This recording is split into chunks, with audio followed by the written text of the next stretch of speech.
Good morning, friends. My name is Kunal Kumar. Education plus passion is equal to education. तो friends, आज मैं आपका class 12th maths का chapter start कर रहा हूँ which is known as linear programming. ठीक है, चलो. ये linear programming chapter, it is chapter number 12 in your NCERT book. और इस वीडियो में आपके काफी कंसेप्ट क्लियर हो जाएंगे. तो let us start with some basic questions. ठीक है, चलो.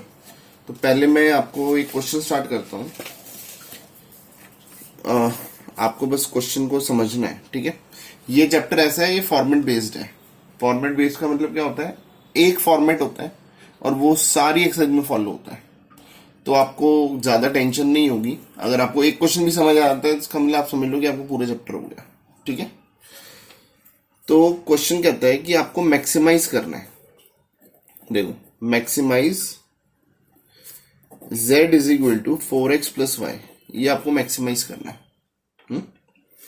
और आपको कुछ सब्जेक्ट टू कंस्ट्रेंट्स दिए होंगे. वो क्या दिए हुए हैं?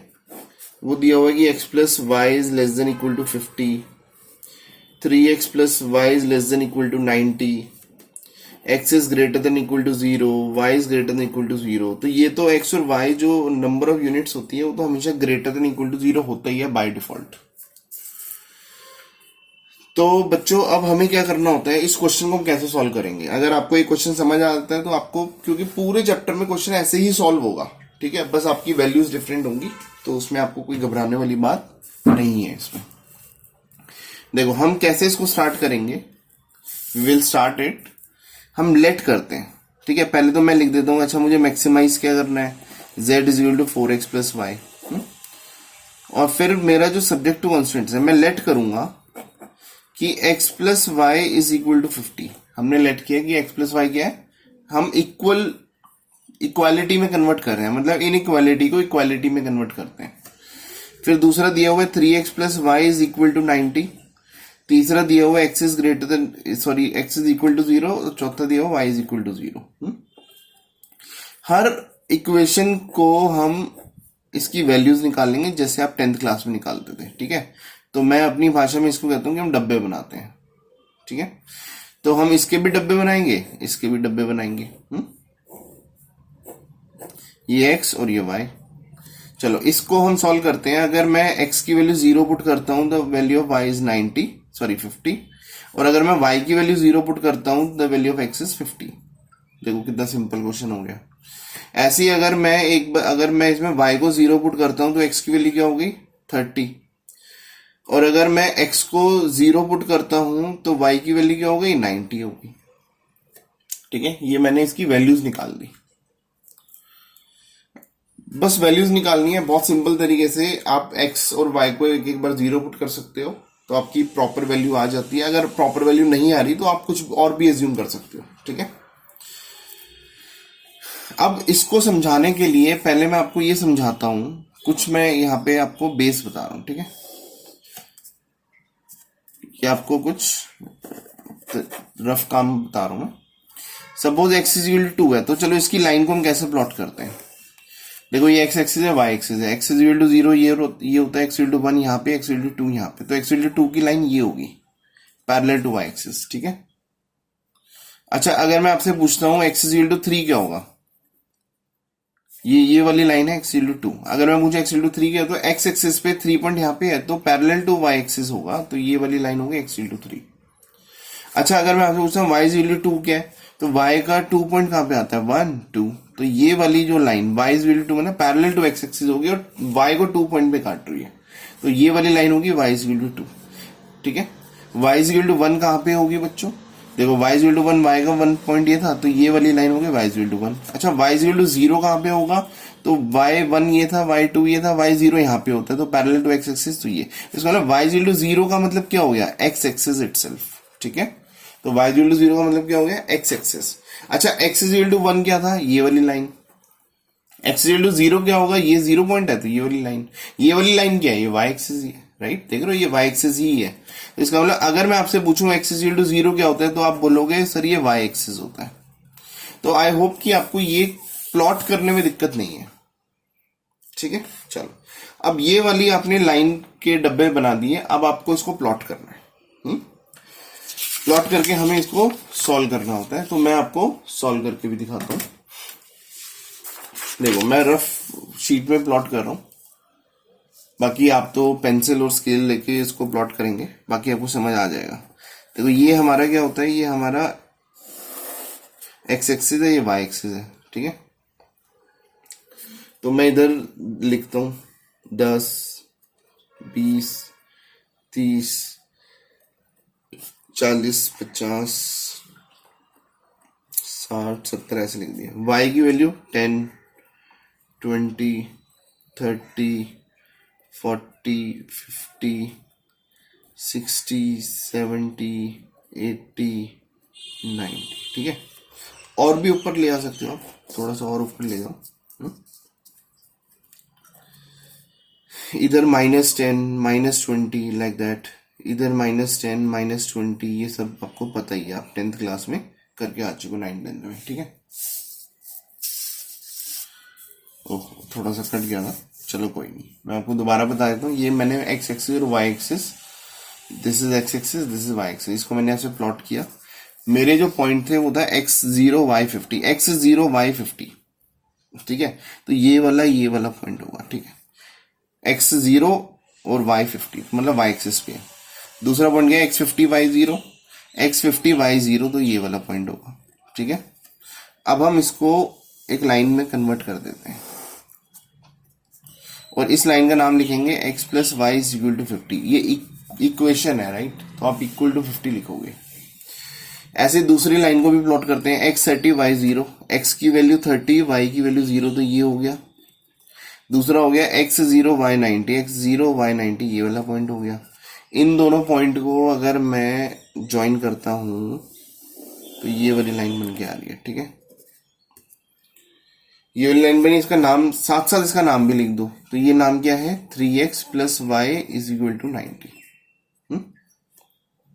ठीक है। तो ये हमने इक्वेशन बना दी। अब मैं इसको थोड़ा सा साइड में रखता हूँ, ये मैं आपको समझाता हूँ। अब आपने देखना है कि ये वाली जो इक्वेशन थी, इसकी ओरिजिनल इक्वेशन क्या थी। आपको ओरिजिनल इक्वेशन को ध्यान में रखना है। देखो, x plus y is less than equal to 50, ये ओरिजिनल इक्वेशन थी, और 3x plus y is less than equal to 90, ये ओरिजिनल इक्वेशन थी। x is greater than equal to 0, ये ओरिजिनल इक्वेशन थी, और y is equal to greater than equal to 0, ये भी ओरिजिनल इक्वेशन है, ठीक है। ये वाली जो ओरिजिनल इक्वेशन है, तो आपको क्या ध्यान में रखना है बच्चों। देखो, पहले तो आपको ये देखना है कि ये ग्रेटर देन इक्वल टू है। ग्रेटर देन इक्वल टू का मतलब ये x plus y is greater than equal, जब भी इक्वल टू का साइन होगा तो ये डार्क लाइन है, जैसे मैंने डार्क लाइन बनाई है।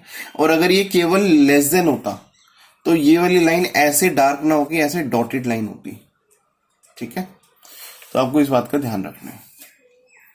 चलो, तो ये डार्क लाइन है, और ये भी ग्रेट लेस मतलब x plus y is less than equal to 50, 3x plus y is less than equal to 90, तो ये डार्क लाइन है दोनों, ठीक है, नहीं तो ये डॉटेड लाइन होती। यहां पे हम क्या देख रहे हैं कि देखो, x और y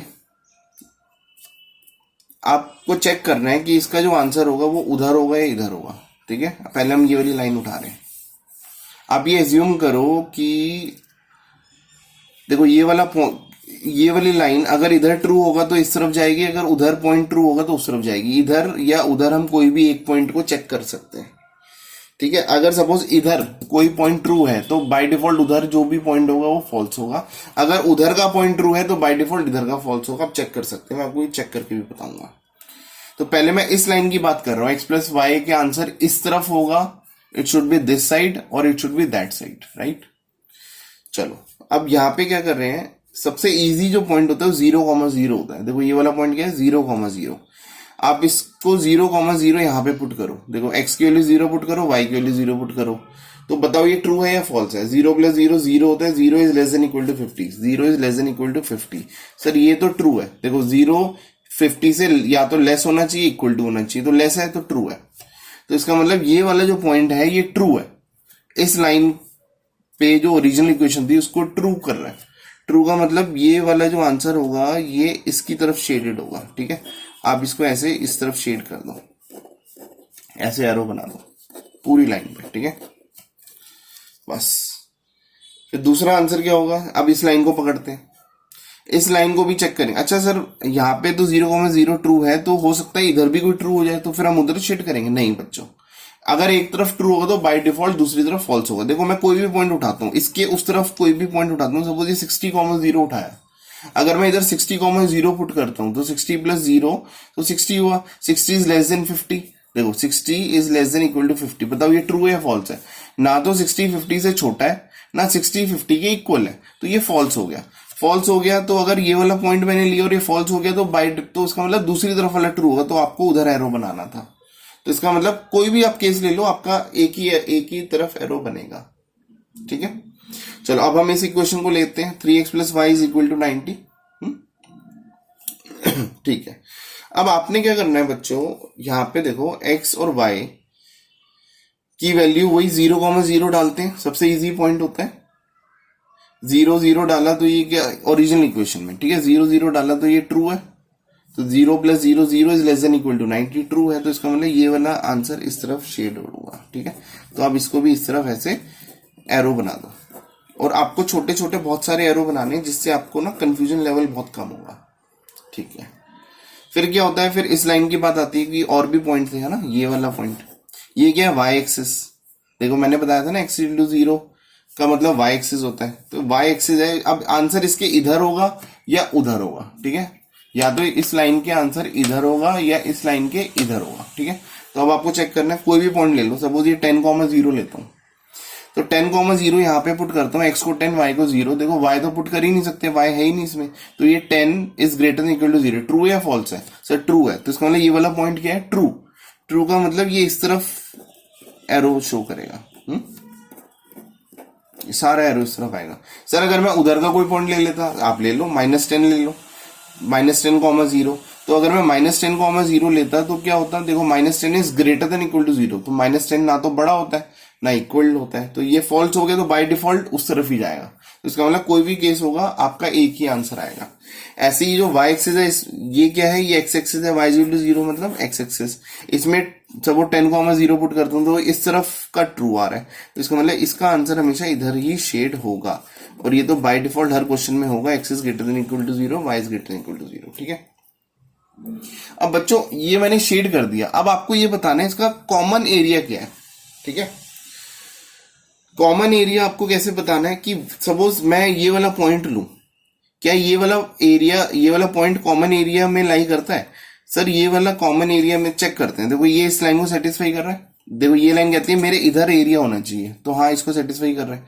क्या इस लाइन को सेटिस्फाई कर रहा है, नहीं कर रहा, क्योंकि ये लाइन कहती है जो आंसर होगा मेरे इस तरफ होगा, उस तरफ नहीं होना चाहिए। देखो इसका एरो इधर है ना, तो मतलब ये कॉमन एरिया नहीं है।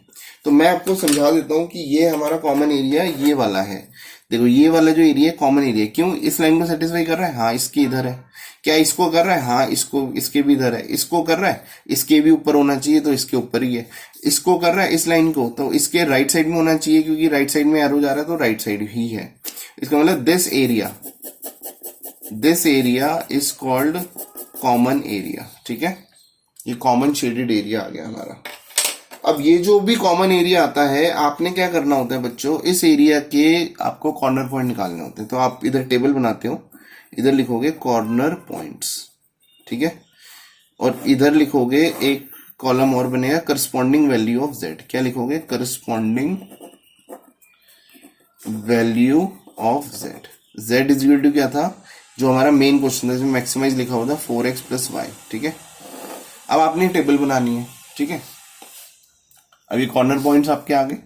कॉर्नर पॉइंट्स क्या है, देखो ये मैं इसको पहले नाम लिख देता हूं। एक ये है O, ये इसका नाम दे दिया A, इसका नाम दे दिया B। देखो ये शेडेड एरिया के कॉर्नर पॉइंट है, और इसका नाम दे दिया C। ठीक है, तो ये हो गया, मैं इधर नाम लिख देता हूं OABC। O का मतलब क्या है, देखो OABC, राइट। O का मतलब क्या है, 0,0। देखो O तो 0,0 ही है। जो A आया वो दैट वाज 30,0। देखो यहाँ पे 30,0 भी हमने मार्क करा था, तो A को मैंने लिख दिया 30,0। अच्छा, B वाले जो पॉइंट है वो हमें नहीं पता।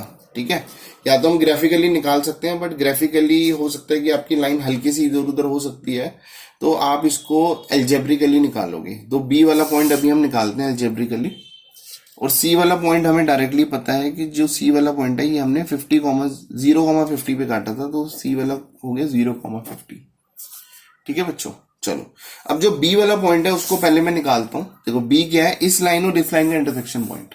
ये वाली लाइन क्या है, ये वाली लाइन क्या है, देखो इधर लिखा हुआ x + y = 50।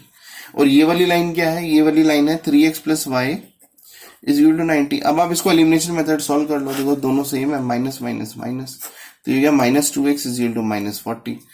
ठीक है, तो x = क्या हो गया 20। अगर x के लिए 20 इसमें डालूंगा तो y की वैल्यू क्या हो गई 30। तो देखो x और y की वैल्यू आ गई, तो ये क्या हो गया 20,30। ठीक है, तो ये हमारा पॉइंट आ गया। अब ये जो पॉइंट है, इस पॉइंट को हम अपनी इस इक्वेशन में डालते हैं। देखो 0, x की वैल्यू 0, y की वैल्यू 0, इसमें पुट करो तो ये क्या हो गया 0 + 0 = 0।